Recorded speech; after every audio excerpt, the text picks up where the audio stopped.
Olá, professora doutora Débora, todos os monitores, meus companheiros da turma 114. Hoje iremos apresentar o artigo chamado The Transcriptomic Architecture of Common Cancers Reflects Synthetic Lethal Interactions.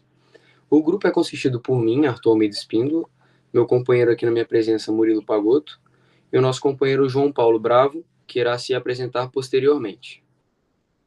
Eu vou começar falando sobre os primeiros gráficos que aparecem nesse artigo, mas antes eu vou dar uma breve explicação e contextualização acerca dos principais tópicos a serem abordados.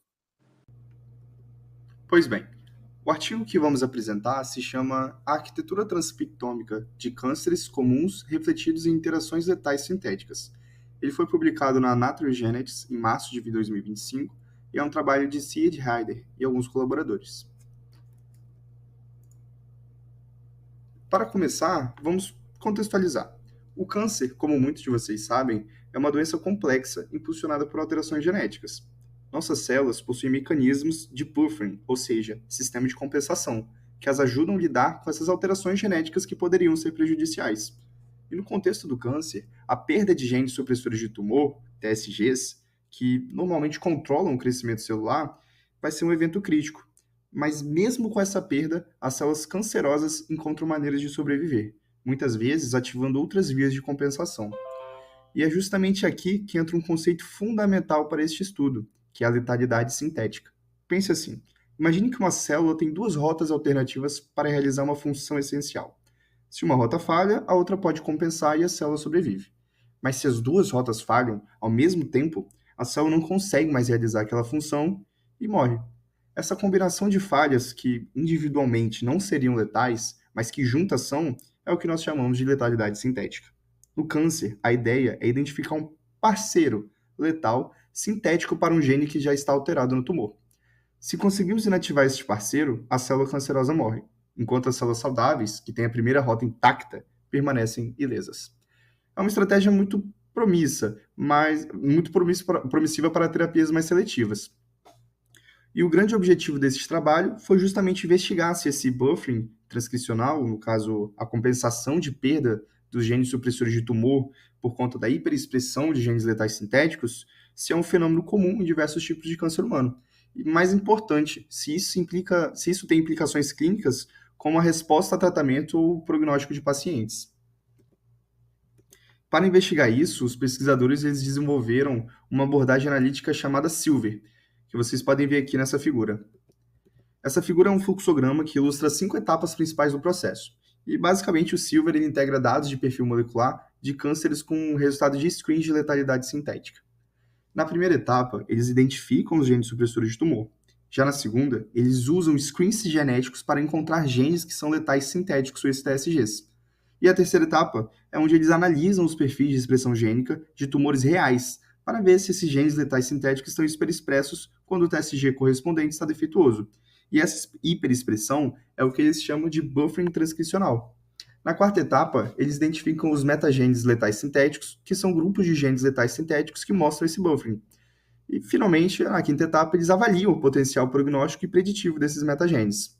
O ponto-chave aqui é que o Silver permite entender como as células tumorais toleram a perda de TSGs e, com isso, oferece insights para a seleção de alvos terapêuticos. É uma forma de mapear, no caso, a arquitetura do câncer. A figura 2A nos dá uma visão geral. Cada barra representa um gene supressor de tumor, TSG. A parte verde mostra os genes letais sintéticos candidatos. Já a parte roxa, que é a mais importante, ela indica quantos desses genes letais sintéticos estão hiperexpressos em tumores de pacientes. Isso é evidência do buffering transcricional. O tumor ativa esses genes para compensar a perda do TSG. E vemos que esse fenômeno ele é comum para muitos TSGs, como o RB1, TP53 e o PTN.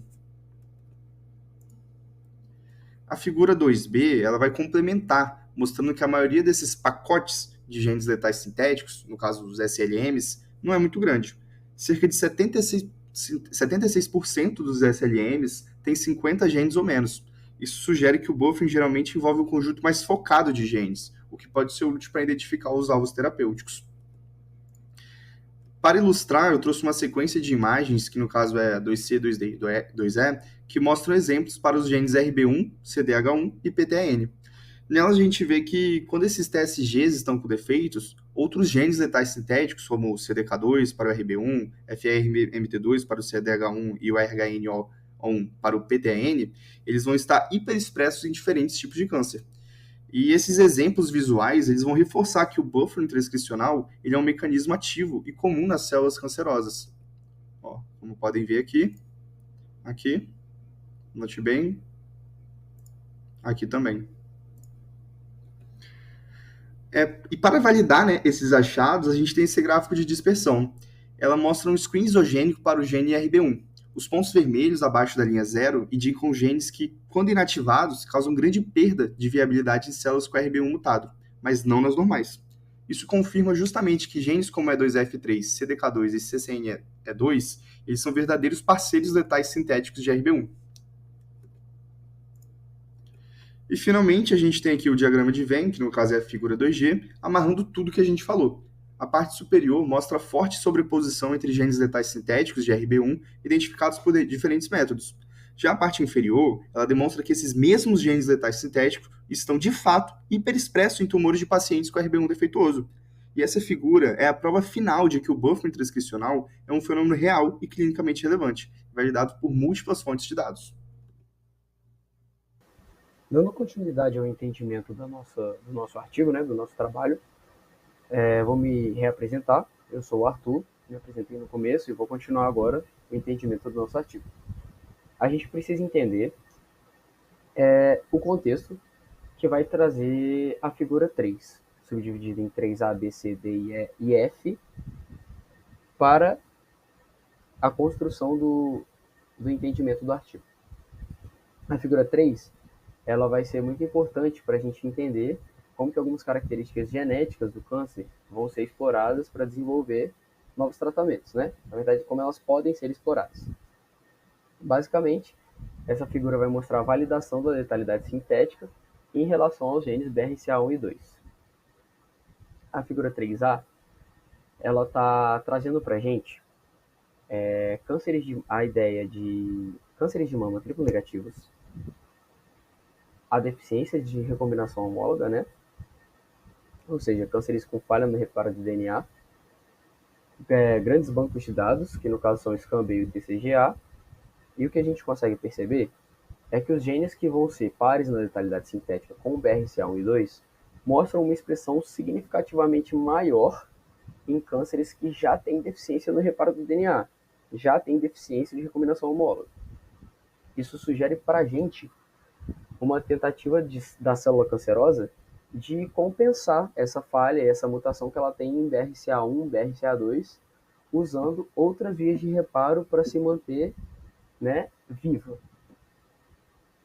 Dando continuidade, a gente vai ter uma segunda parte da figura 3, que são as figuras 3B, C, D e E, que elas vão trazer a validação dos efeitos letais sintéticos. Como que elas fazem isso? Usando os sistemas isogênicos, os testes isogênicos. Basicamente, os cientistas criaram duas linhagens, né, celulares, uma em que BRCA1 e 2 está funcionando normalmente e uma em que BRCA1 e 2 estão disfuncionais. Dadas essas duas linhagens, eles vão, com a tecnologia do CRISPR-Cas9, desativar outros genes nessas células e ver quais desativações vão matar apenas as células com BRCA1 e 2 disfuncionais e deixar vivas as células normais, as células saudáveis. Basicamente, os 4 gráficos vão mostrar a mesma ideia, né? Comparar as células de câncer que morreram na desativação de certos genes em detrimento da sobrevivência das células normais. Na 3B, a gente vai comparar células de câncer de mama que tem BRCA1 mutado, e aí a gente vai perceber nela alguns genes que, quando desativados, causaram a morte dessa célula mutante e não da normal. Aí vocês podem perceber APEX2, PARP1, entre outros. A mesma coisa na figura 3C, só que agora para células de câncer de pâncreas com BRCA2 mutante. Novamente, repetindo a mesma ideia para a figura 3D e 3E, só que para a figura 3D a gente vai ter células epiteliais com BRCA1 mutante, ou seja, células de câncer epitelial, e para 3E, células de câncer coloretal com BRCA2 mutante. Nessas duas figuras a gente consegue perceber novamente genes que geraram essa letalidade sintética. Já a figura 3F, ela vai trazer para a gente um diagrama de Venn, que ele vai comparar a intersecção de alguns grupos, a saber, os genes letais sintéticos identificados em DEPMAP, que são os estudos amplos, né, de dependências de genes em células cancerosas, genes letais sintéticos validados nos experimentos isogênicos, que a gente acabou de ver, genes hiperexpressos em cânceres de mama, HRD, com deficiência, né, de recombinação homóloga, tanto do SCAM-B quanto do TCGA.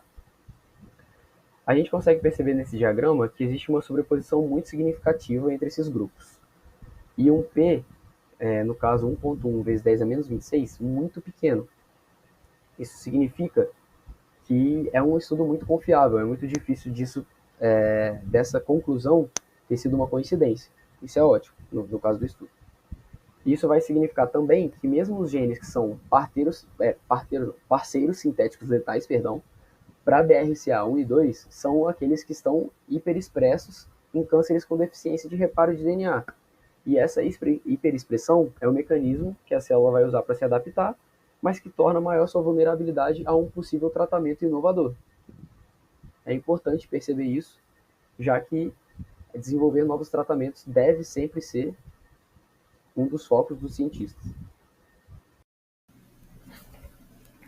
Bom, eu sou o João Paulo e agora eu vou falar sobre as correlações clínicas de SLM-HRD, que são metagenes letais sintéticos associados a defeitos na recombinação homóloga, que vão ter uma pontuação atribuída a eles, como nós veremos a seguir.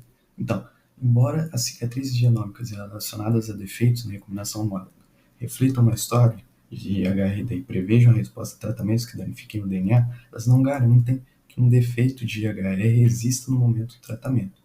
Então, os pesquisadores hipotetizaram que a expressão elevada dos genes letais sintéticos BRCA1 e BRCA2 pode existir porque o defeito na recombinação homóloga ainda está presente. Se isso fosse verdade, uma SLM consistindo em genes letais sintéticos com BRCA1 e BRCA2 deveria prever uma melhor resposta à terapia que danifica o DNA.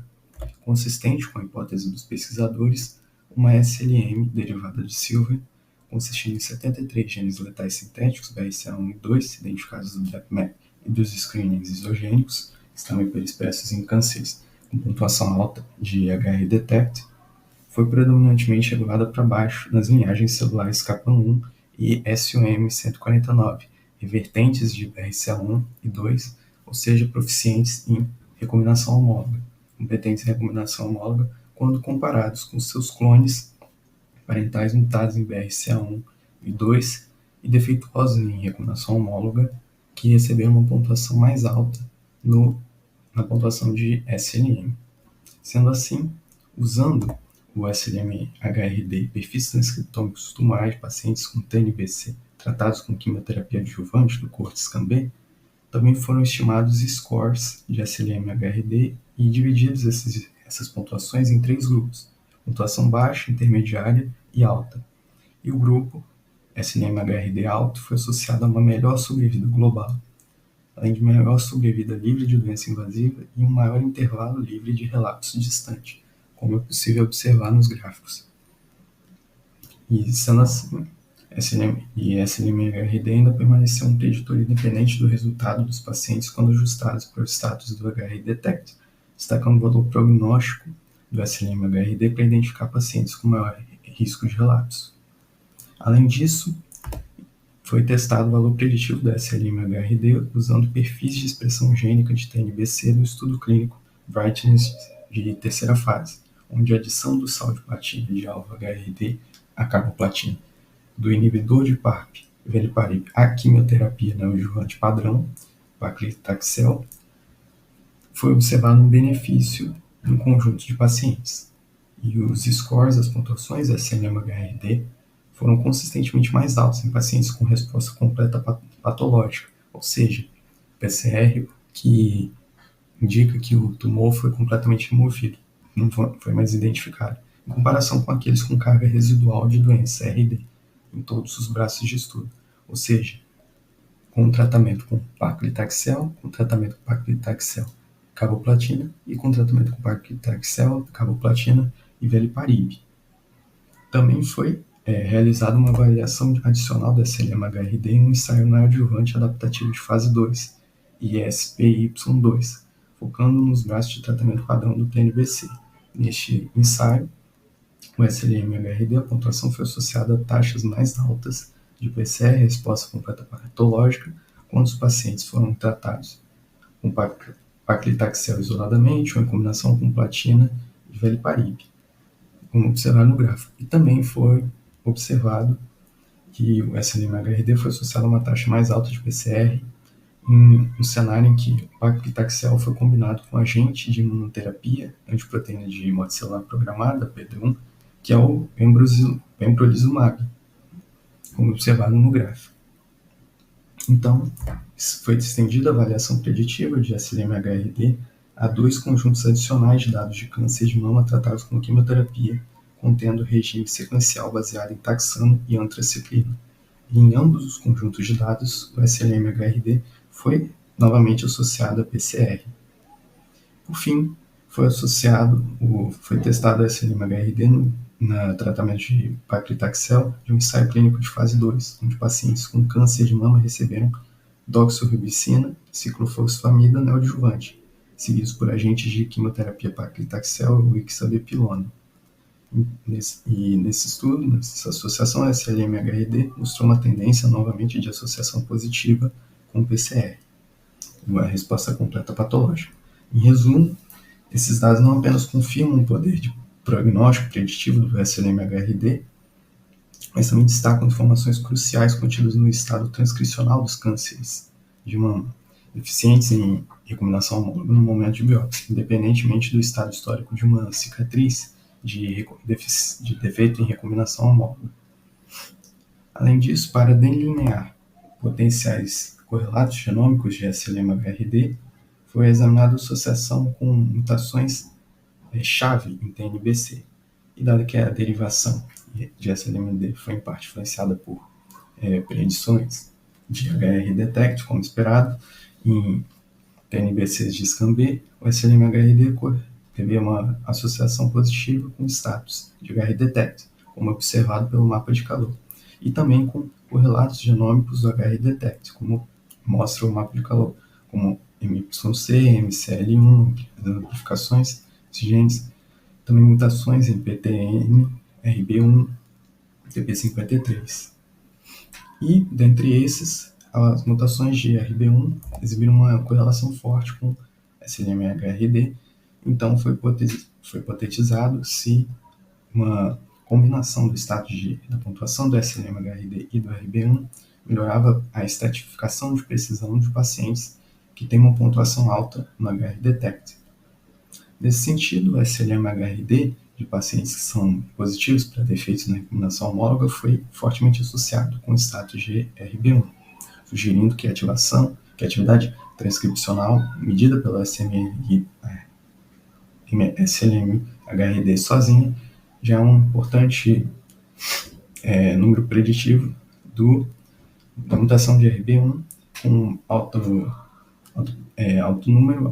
valor de HR-detect, status de alta pontuação HR-detect, mesmo que não esteja presente, por exemplo, dados de sequenciamento genômico completo. Para trazer a conclusão e as considerações finais desse trabalho, é importante a gente abordar alguns pontos. O buffering transcricional, ou seja, essa capacidade da célula cancerosa de compensar a perda de genes supressores de tumor hiperexpressando parceiros letais sintéticos, é um fenômeno comum e generalizado em vários tipos de câncer. As interações letais sintéticas são robustas e clinicamente relevantes, como tratado no artigo, e o metagene letal sintético associado à deficiência do reparo homólogo virou, um biomarcador, mostrou-se um biomarcador de prognóstico preditivo muito promissor. Esse estudo traz implicações muito importantes ao compreendermos melhor como as células cancerosas compensam suas falhas genéticas.